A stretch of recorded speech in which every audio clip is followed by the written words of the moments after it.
menuju ke Mas Badar. Mas Badar ini adalah Ketua DPP Partai Berkarya yang akan maju ke DPR RI. Mas Badar, kalau dari survei Carta Politika Berkarya ini elektabilitasnya kemarin hanya 0,3%. Kemudian untuk indikator 0,8. Artinya sebenarnya kemungkinannya kecil sekali. Apa yang dirasakan oleh kawan-kawan caleg di Berkarya ketika mereka kampanye di lapangan? Ya, ini adalah cambuk ya bagi kita di internal partai. Sesungguhnya survei-survei eksternal itu, kami pun juga memiliki survei internal. Berapa kalau internal, Mas? Itu rahasia. Okay. Jadi belum kami buka secara publik. Penting ini konsumsi bagi internal kami. Teman-teman yang di luar survei-survei di luar silahkan memberikan survei, dan itu bagi kami di Partai Berkarya ini menjadi salah satu dokumen atau parameter untuk memberikan motivasi kepada kader-kader. Tapi lolos untuk 4%? Insya Allah target kita bukan 4% lagi, tapi satu dapil, satu kursi, jadi kurang lebih 13%. Itu target ketua umum dan target partai kami, memaksimalkan kinerja struktur partai maupun caleg-caleg yang ditugaskan di setiap dapilnya. Jadi bagi kami istilah Parnoko, partai 0, bukan hanya Partai Berkarya, tapi ada beberapa partai baru dan partai lama yang oleh beberapa teman-teman survei selalu menempatkan di posisi 0, tapi dari setiap hasil survei itu ya minimal ada naik. Tadinya 0,1 naik jadi 0,8 terakhir.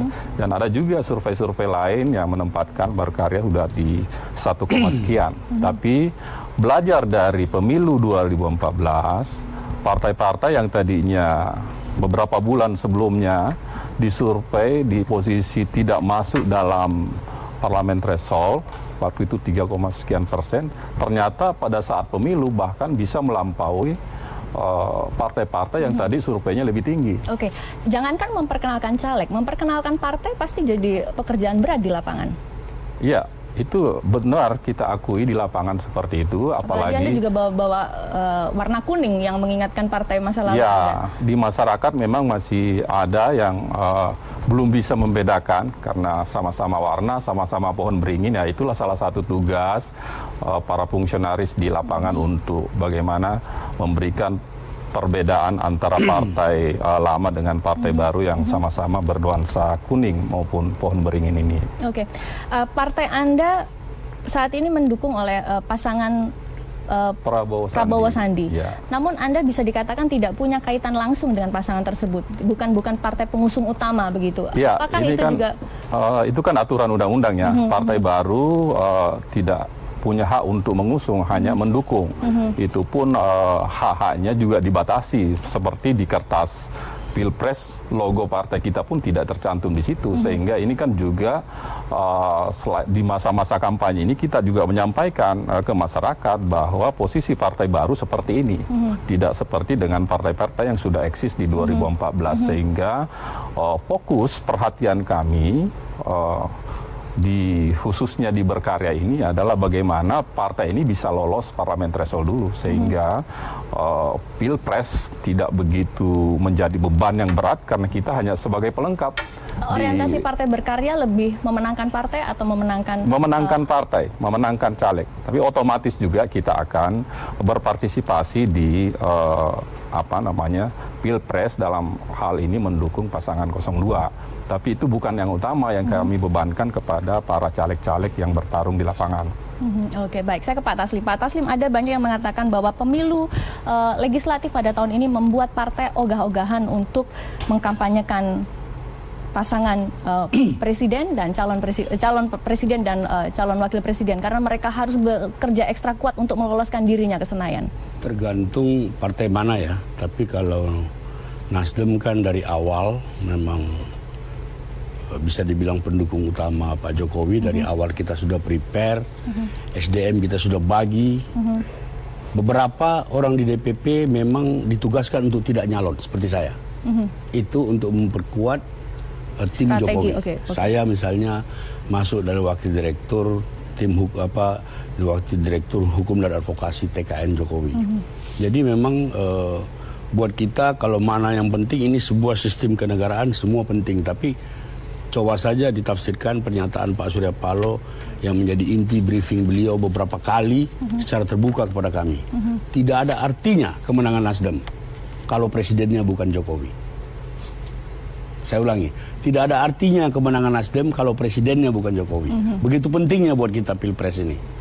Jadi kalau Anda lihat di mana-mana, misalnya lagi semua caleg kita, 20 ribuan di tingkat 2, 575 di tingkat pusat, itu kita wajibkan asal buat APK harus ada gambar paslon 1, Jokowi dan Ma'ruf Amin. Jadi buat kita tidak ada anak tiri, tidak ada anak kandung, ini sama-sama penting.